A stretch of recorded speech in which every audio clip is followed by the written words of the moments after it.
We heard you bought a penthouse in Harbour. We've come to live with you and start over," my son said when I opened the door that Tuesday morning. My daughter-in-law stood beside him, 6 months along, her hand resting on her belly the way women do when they want you to remember they're carrying something precious. After they'd thrown me out like an old Chesterfield left on the boulevard, after 8 months of silence, here they were on my doorstep again. I'm 66 years old. I held the door open and said, "Come in." And what they saw inside that penthouse stopped them cold. But I'm getting ahead of myself. If you're listening from somewhere out there in this big country of ours, or beyond it, drop your town in the comments. I want to know how far this story has carried. And please, stay with me to the end. There's a lesson buried in here that I want every woman over 50 to hear. For 45 years, I was the wife who held the whole house up with her 2 hands. I married my husband in the spring of 1980 in a small church off East Hastings. I was 21, he was 23, just out of UBC with his civil engineering degree and a job offer with the City of Vancouver's engineering department. We bought a little 3-bedroom on West 27th Avenue in Dunbar, not a fancy place. The kind of post-war bungalow you could still find back then before the foreign money came in and made the West Side what it is now. The roof needed work the first winter. We did it ourselves on a Saturday, him on the ladder, me handing up the shingles. I stayed home. I raised our boy. I did the bookkeeping at the kitchen table every Sunday night with a cup of red rose tea and the checkbook. I cooked every supper from scratch. Sunday roast with potatoes from the back garden. Tertiaire at Christmas because my mother was from Trois-Rivières. Fish chowder on Fridays through Lent. I drove our son to hockey practice at 5 in the morning at the Dunbar Arena. I sat on those cold metal benches in my parka and drank coffee from a thermos while he learned to skate. I never missed a parent-teacher night. I helped with every science fair, every social studies poster about the Canadian provinces. Our son was born March 8, 1983, at BC Women's. They put him in my arms, and I knew, the way mothers know, that everything I would ever do from that day forward would be for him. I was right. But I didn't understand then what that loyalty would cost me. My husband died on January 7th, 2024. He went out to shovel the driveway after the first real snowfall, the wet, heavy kind we get on the coast. And he collapsed before he made it to the bottom step. The neighbor across the way found him. Massive heart attack, the coroner said. He was 67. The paramedics told me he didn't suffer. I don't know if I believe that, but I've stopped asking. After the funeral, our son came around regularly. He'd married my daughter-in-law in September of 2020, a small wedding at a winery up in the Okanagan because of all the restrictions back then. She was lovely on her wedding day. Long dark hair, ivory dress, a smile that could fill a room. I wanted to love her. I tried. In those first months after the funeral, they'd come for Sunday supper. My son would hug me at the door and say, "We're family, Mom. You're never going to be alone." I believed him. I made his favorite, roast beef with Yorkshire pudding, the way I'd done since he was 8 years old. The visits started slipping in April. Just little things at first. He'd check his mobile all through supper. She'd glance at her watch and lean over and whisper to him. They'd leave before dessert, saying they had brunch plans, or a barbecue, or a friend's birthday in Kits. By June, they were coming once a month. By August, I was the one calling them. "Hi, sweetheart, it's Mom. I was wondering if you two might want to come for Sunday supper this weekend." "Can't this weekend, Mom. We've got plans. Maybe the weekend after?" "I'll check with her and let you know." He never let me know. When I tried my daughter-in-law on her mobile, her voice was clipped, the way you'd talk to a telemarketer. She was the only person who'd ever called me by my first name instead of Mom. I told myself I was being a worrier. They were young. They had careers. She worked in marketing at some tech company downtown. He was a project manager at a construction firm out in Burnaby. I told myself I had to let go a little, but there's a particular ache that starts in a mother's chest when she realizes she's slipping from mom to obligation. I knew it, I felt it, and I tried to ignore it because the alternative was too painful to look at. September 14th, 2024, a Saturday. I remember every detail because trauma engraves itself. I was in the kitchen of the house I'd lived in for 45 years, putting on the kettle when the doorbell rang. I felt that little jump of joy they'd come for a surprise visit. I opened the door already smiling. My son stood there in dark jeans and a button-down shirt, holding a manila folder thick with papers. No hug. No hug. No hi, Mom. His face was set the way his father's used to set before he had to deliver bad news at work. My daughter-in-law stood behind him in a red dress that probably cost more than my month's groceries, hair done up, makeup done up, looking at me the way a customer looks at a piece of merchandise they're about to return. "We need to talk, Mom," he said. He walked past me into the living room without being invited. "Oh, of course. Let me put the kettle on. I've got some date squares I made yesterday." "This won't take long," my daughter-in-law cut in. She didn't sit. They stood there in my own living room, like inspectors from the city. That's when I knew. "Mom," my son said, his eyes fixed on the painting behind my shoulder. "She's pregnant. 12 weeks. For one foolish, beautiful second, my heart soared. A grandchild. I felt tears rising. Oh, sweetheart, this house is too big for one person. You need to move out." I felt the floor tilt. What? It means you have to leave," my daughter-in-law said. Her hand floated to her still flat belly. "We're moving in.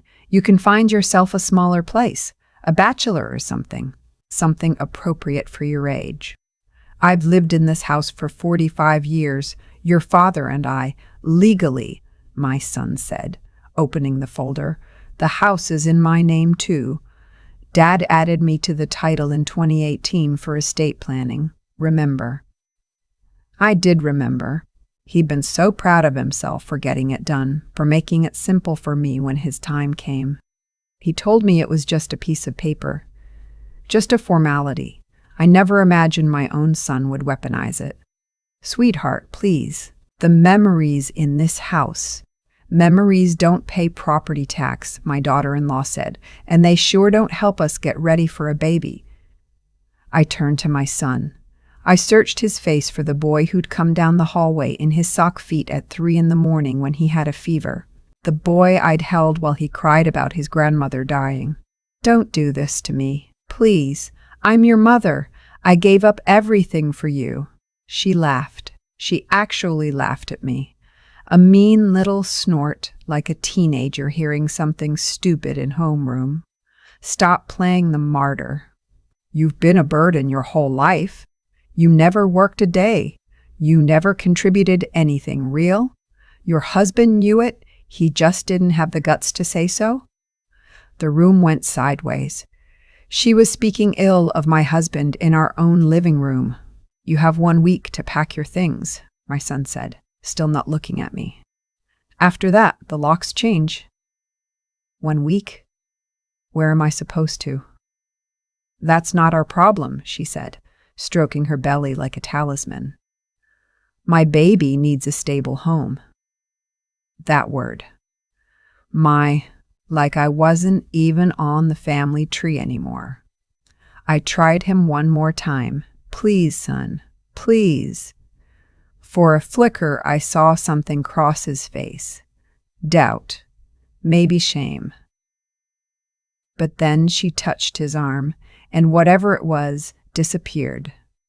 "We'll be back Saturday to move our things in," he said. "Make sure you're gone." They left. I lowered myself onto the hardwood my husband had laid in 1992, and I cried until I couldn't breathe. The next 7 days were a fog. I phoned my son's mobile 37 times. He never picked up. I left voicemails that make me ashamed when I think about them now. I texted her. She finally wrote back, "Stop bothering us. We don't want anything to do with you." I had $2,114 in my checking account. My husband's pension had been modest. Most of what we'd saved went to his medical bills in his last year, the cardiologist supplements, the prescriptions MSP didn't cover, and then the funeral. I had no career to fall back on. Who hires a 66-year-old woman whose last paid job was as a teller at the Royal Bank in 1979? I started packing 45 years of life into banker's boxes, my mother's wedding china from Trois Rivières, my husband's flannel work shirts that still smelled like him and the cedar shavings from his garage workbench, the photo albums, 6 boxes, that's what was left of me. On September 21st, I left the house keys on the kitchen counter with a note. I wrote, "Be happy." That's all. I called a cab and I gave the driver the address of the cheapest place I could find online, a motor inn on Kingsway. The kind of place where the rooms open onto a parking lot and the walls are thin enough that you can hear the man next door coughing. $68 a night. Room 2B, second floor. The door stuck. The bedspread had a stain in the shape of a maple leaf. I remember thinking how cruelly Canadian of it. The carpet smelled like cigarette smoke from 20 years ago. Outside the window, dumpsters. That night there were sirens. Someone fighting in the parking lot at 2 a.m. I lay on that bed and stared at the water stain on the ceiling and asked God where I'd gone wrong. When had my boy learned to do this? Was it my fault for loving him too softly? I called him again the next morning. Voicemail. Again at noon. Voicemail. Again at supper time. I walked to a corner store and bought day-old bread and a tin of cream of mushroom for $1.29. I had to make my money last. I'd already calculated. At $68 a night, $2,000 gave me about a month. By October 19th, I'd lost 12 pounds. My slacks hung off me. I looked in the bathroom mirror under that buzzing fluorescent and didn't recognize the woman looking back. That was the day I saw her. I was walking past Oak Ridge Mall, trying to make the afternoon last so I wouldn't have to go back to room 2B yet, and there she was, coming out of West Coast Kids with 4 big shopping bags. She was further along now, maybe 5 months, wearing a camel coat that looked like it cost $1,000. Leather boots. Designer sunglasses. She walked to a brand new white Range Rover and beeped it open. I ran toward her. I couldn't stop myself. "Wait, please," she turned, the look on her face, like she'd just stepped in something on the sidewalk. "What are you doing here? I just wanted to know how the baby is. I'm going to be a grandmother. My child is fine. And she'll stay fine as long as you stay away." She got in the Range Rover and pulled out, and I stood there in my Salvation Army coat in the parking lot, and a young woman pushing a stroller looked at me like I was someone's lost grandmother who'd wandered out of a care home. That night, I sat on the edge of the bed in room 2B and I made a decision. I was done begging.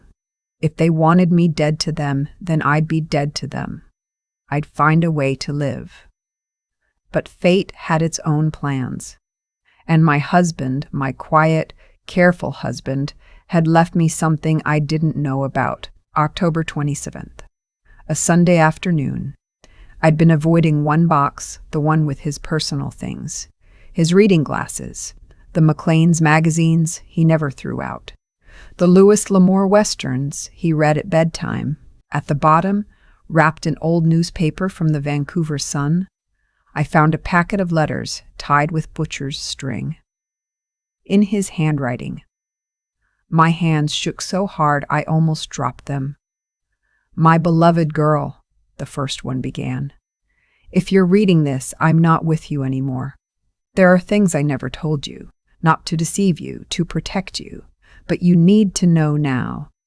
I read sitting cross-legged on the carpet of room 2B with the fluorescent buzzing overhead. Before he met me, my husband had worked in real estate for 3 years while finishing his degree. With his savings and some lucky picks, he bought 12 parcels of land out on the edges of what was then Vancouver, pieces nobody wanted. land in Surrey when Surrey was farmland, land in Burnaby up on the mountain when it was still bush, land out in Coquitlam near where the SkyTrain would eventually run, decades later.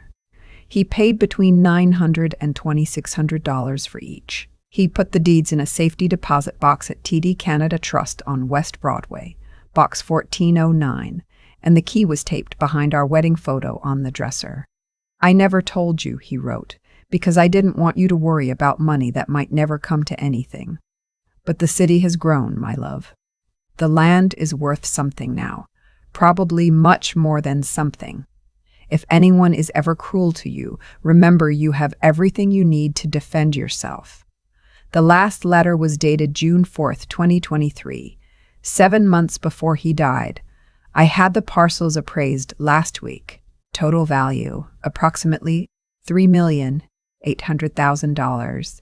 It's all in your name, not our son's. Mine and yours alone, and now yours alone. Be strong, my girl. You're stronger than you've ever let yourself believe." I read it 3 times. I couldn't breathe. I grabbed our wedding photo off the dresser and turned it over. Under yellowed Scotch tape, a small brass key.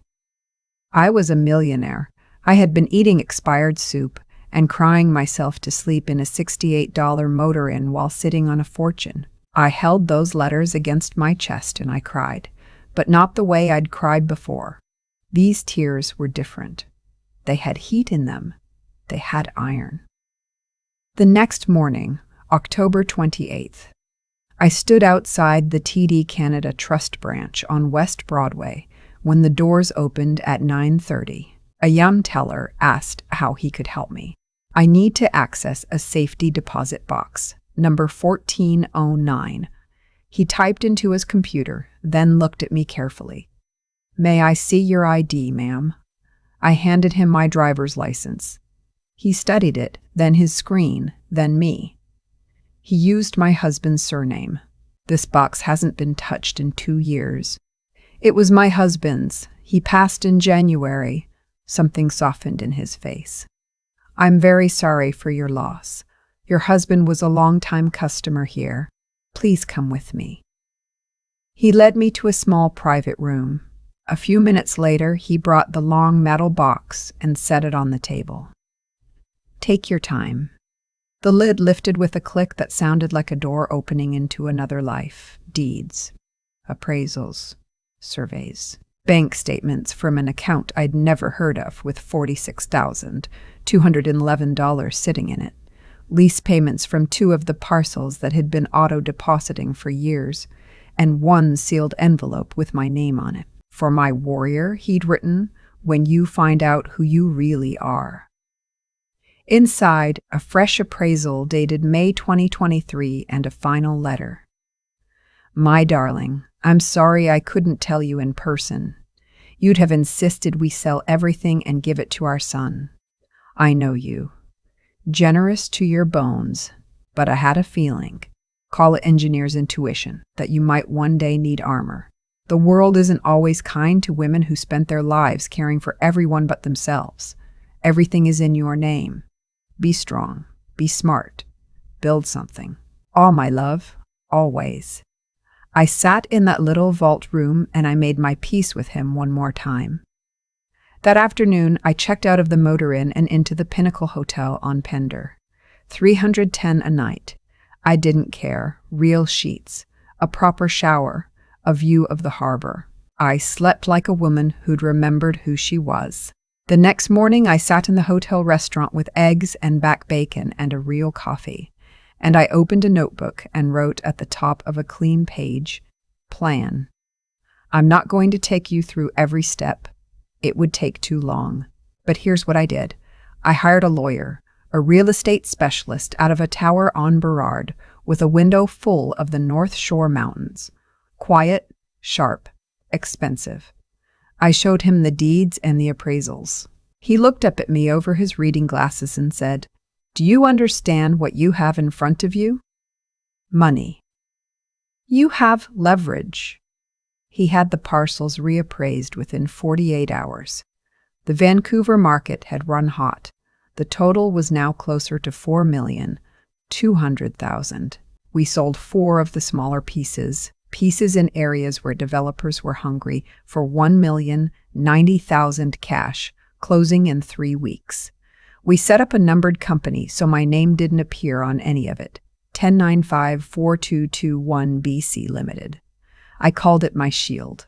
I hired a private investigator next, a retired Vancouver police detective who ran a quiet little office in Mount Pleasant. I gave him my son's name, my daughter-in-law's name, the Dunbar address, the dates I had. I asked for everything. A week later, he handed me a folder over coffee on Main Street. My son had been fired from his construction job in early October for insubordination. The file used softer words, but the meaning was the same. He was on EI. His credit cards were maxed at $28,000. My daughter-in-law had quit her marketing job in late August, full-on quit, not laid off. She was earning nothing. Her cards were at $33,000. The white Range Rover I'd seen in the mall lot, a $70,000 lease they couldn't sustain. And the house? My house. Their mortgage was 3 months in arrears. Bank of Montreal had filed a notice of default on November 15th. I read all of this twice.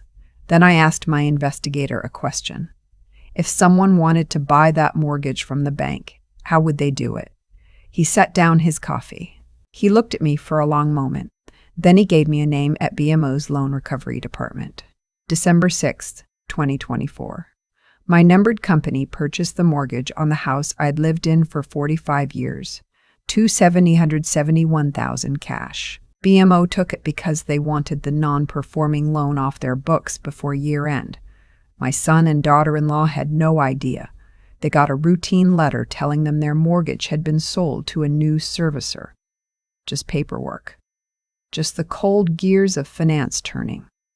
But the new servicer was me. I started a collections process, politely, through a proper licensed agency, for the $6,000 they were behind. Then I let it sit. I let it work in their guts the way worry works in everyone's guts. In the meantime, I planted seeds. I paid a kind retired gentleman, an actor who'd been doing community theater at the Arts Club, to happen to bump into my son at his usual Petro-Canada on Knight Street on a Thursday evening. The gentleman pretended to be an old colleague of my husband's from the engineering department. He mentioned he thought he'd see me at the Fairmont Pacific Rim having tea. Then a week later, a woman my daughter-in-law's age happened to mention at a prenatal yoga studio in Yaletown that she'd seen me looking very well at the Whole Foods in Cole Harbour, wearing what looked like a Max Mara coat. The seeds grew. My investigator confirmed they were searching for me online, texting old neighbors, calling acquaintances, trying to understand. Then, on December 20th, I did the boldest thing of my life. I bought a penthouse in Cole Harbour, not because I needed it. The Pinnacle had been just fine. I bought it because I needed the symbol. $2,400,000. 43rd floor. Floor-to-ceiling windows that looked out over the inlet to Stanley Park, and beyond it the North Shore Mountains with the lights of grouse and cypress glittering up there at night. I paid $1.5 million in cash and financed the rest through the numbered company at a good rate. I hired an interior designer out of South Granville. I told her not flashy, quiet money, books on the shelves, cream and bone and stone, original art from East Vancouver painters, a piano in the corner because I'd always wanted one and never been able to justify the cost, a long table where I could host friends I hadn't made yet but knew I would. January 2nd, 2025, I moved in. That evening, I stood on the terrace in a cardigan I'd bought myself at Holt Renfrew, the first thing I'd ever bought for myself in that store, and I watched a float plane land in the harbor, and I felt my chest open up for the first time in 8 months. January 14th, my mobile rang. Unknown number. I let it ring 3 times before I picked up. Mom? My son's voice was small. It's me. I said nothing. Mom, we need to talk. About everything. About what specifically? People have been saying you live in Cole Harbour. In a penthouse. Is that true? Where did you hear that? Everywhere. Friends. People. Is it true? I looked at the inlet. Yes. A long silence. When he spoke again, his voice was shaking. How? When you left, you had nothing. That's an interesting thing to say.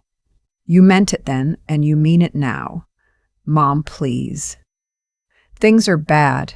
I lost my job. We're behind on everything. Someone bought our mortgage, and they're threatening foreclosure. She's 7 months along. We don't know what to do. You're calling me because you're my mother. Because we made a mistake. You made several. Which one are you referring to? All of them. Throwing you out. The things she said. Treating you like you didn't matter. We're sorry. Both of us. Are you sorry because you hurt me? Or sorry because you need something from me? A pause that lasted long enough to mean something. Both. I appreciated the honesty. I really did. Put her on. She came on the line. Her voice was thick. She used my first name, like always. I know I have no right. That's true. Please. The baby's due in 6 weeks. We're going to lose the house. I'll do anything. I'll apologize to anyone. Whatever you want. I closed my eyes. The piece of me that was still her mother-in-law wanted to fold them up in tissue paper and fix everything. But I'd learned. Love without limits isn't love. It's compost. And the two of them needed to learn the price of what they'd done. I'll think about it, I said. I'll call you in 3 days. Don't phone me before then. I hung up. I poured myself a glass of cold Okanagan Riesling and watched the harbor lights blur in the rain. 3 days later, exactly when I said I would, I called. Saturday, 2 o'clock. Come to my building. The concierge will send you up. They came. I'll never forget how they looked stepping off that elevator. My son in jeans that didn't fit him anymore, stubble, hollow eyes. He looked 10 years older than he had in September, and her 8 months pregnant, in a yellow maternity dress that had been cheap to start with and was now worn, her hair in a ponytail, no makeup, the gray skin of a woman who'd been crying for weeks. I had set the table on the terrace, a poached salmon, salad with candied walnuts and goat cheese, fresh sourdough from a bakery in Strathcona, sparkling water with cucumber, white roses in a low vase. I wore a tailored blazer and pearls that had been my mother's. Sit down, I said. They sat like children called to the principal's office. I let them speak first. Apologies, real ones this time, my daughter-in-law cried. My son couldn't look at me. I let it happen. I didn't rescue them. I didn't say it's okay, because it wasn't okay. Then I opened the leather folio I had ready on the coffee table, and I laid it out for them. The investigator's report. Their bank balances. Their cards. The mortgage. The numbered company. The deeds to the 8 remaining parcels. My current net worth, just over $3,300,000 and growing. When I got to the part about who owned their mortgage, my son made a sound that I'd only heard from him once before, when his father died. You own it. I do. I gave them their choices. The first one was foreclosure, within 72 hours, eviction, and my using what I now had in the city to make sure he'd never get another construction job within 50 kilometers of Vancouver. The second was the contract my lawyer had prepared. 9 terms. The arrears forgiven. They could keep living in the house, but the house would be transferred into a trust for the baby, not theirs. Hers. They'd be custodians until she turned 18, and then she'd decide what happened to it. A job lined up for my son with a construction firm out in Coquitlam, where my lawyer had a contact. $5,500 a month, benefits, a foot in the door he didn't deserve. But one bad attendance record, one whiff of the arrogance I had lived with in his living room in September, and he'd be out and unhireable. Full prenatal care for my daughter-in-law at BC Women's, the hospital where my son had been born. I'd pay for everything outside MSP coverage, the extras, the private room, whatever helped her be well and safe. A guarantee that I would be at the hospital when the baby came, not as a courtesy, as a right. Family counseling, the three of us, every week for 6 months and then monthly for a year, with a registered therapist in Kitsilano my lawyer had vetted. Monthly suppers at my place, all three of them, once the baby was old enough to come along. Every major life decision, jobs, moves, money, schooling, discussed with me for the next 5 years. A public apology to every neighbor on West 27th who'd been told some sanitized lie about why I'd left. And no contact with my checking account, my credit cards, my will, or my estate. Whatever I left when I went, I'd leave on my own terms. I slid the contract across the table. I set a pen on top of it. Sign it as it stands, or walk out and take door number 1. There's no negotiating. No, we didn't understand. Not anymore. My son looked at her. She nodded. He signed. She signed. We ate lunch on the terrace in the strange new air of a family that had just been refounded on different terms. Halfway through, my daughter-in-law set down her fork. She asked me, quietly, if I'd ever truly forgive them, or if they would always just be in debt to me. I told her the truth. I don't know yet. Forgiveness isn't a switch. It's a slow climb, and it depends on whether your feet keep moving up, if you keep showing up, if you do the work, if you become different people, really different, not just polite, then maybe. The mother I was in September, she's gone. You killed her. But there's a woman here now, on this terrace, who might one day be something to you. Not Mom, the soft place to land. Something newer. Something honest. That's the most I can offer. He started to cry. She started to cry. She started to cry. I let them cry. Before they left, I walked them to the elevator. I told my son, when the baby comes, you call me first. Not your friends. Not anyone else. Me. Inside the first hour. He nodded. The doors closed. I stood there in the foyer in my own home, and I felt something I hadn't felt in over a year. Peace. Not joy. Not triumph. Peace. July 22nd, 2025. I'm sitting on my terrace at 7 in the morning with my second coffee. The harbor is glass flat.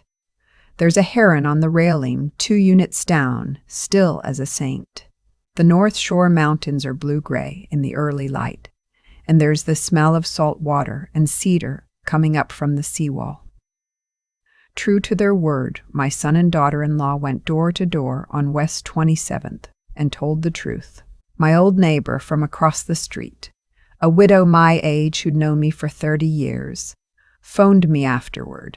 She'd given them tea and then a piece of her mind. She told me they'd both cried. She told me it was about time. Everyone in that neighborhood knew what an extraordinary woman I was. I hadn't been called extraordinary by anyone in years. My son started work in Coquitlam. He gets in early. He keeps his head down. My contact tells me he's a different man, humble, careful with people, like someone who finally understands he was about to lose everything that mattered. The baby was born February 28th at 3:47 in the morning. They called me at 3:53. I was at BC Women's by 4:30. They put her in my arms and I felt my whole chest crack open and let in light. 7 pounds, 4 ounces, dark hair like her father's. Her grandfather's nose, they named her after me. My daughter-in-law was the one who suggested it. She told me, with the baby on her breast, that they wanted her daughter to grow up knowing she was named for the strongest woman they knew.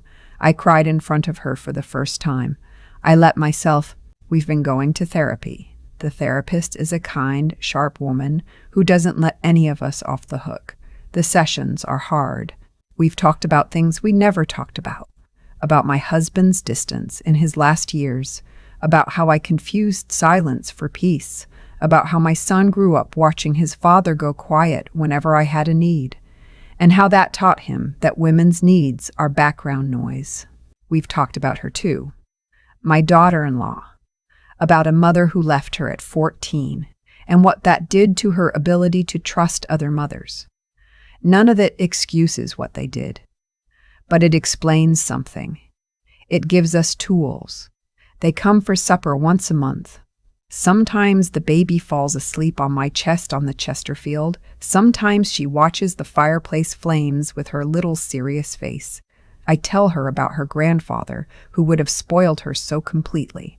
The 8 remaining parcels have continued to climb. Last month's appraisal came in at $2,700,000. I'd started a small foundation in my husband's name for financial literacy classes for women over 60. Free classes, taught at community centers in East Vane and out in Surrey and on the North Shore. We teach women how to read their own bank statements, how to find out what's in their husband's name and what's in theirs, how to spot the early signs that a grown child is starting to think of them as a problem to be solved. I taught the first class myself. 14 women came. 12 of them had stories that made mine look gentle. This morning, my mobile buzzed. A text from my daughter-in-law. Baby smiled. A real one. Thought you'd want to see. A photo. My granddaughter's whole face creased up in joy. I texted back, "Come for supper Sunday. I'll do roast beef." I set the phone down.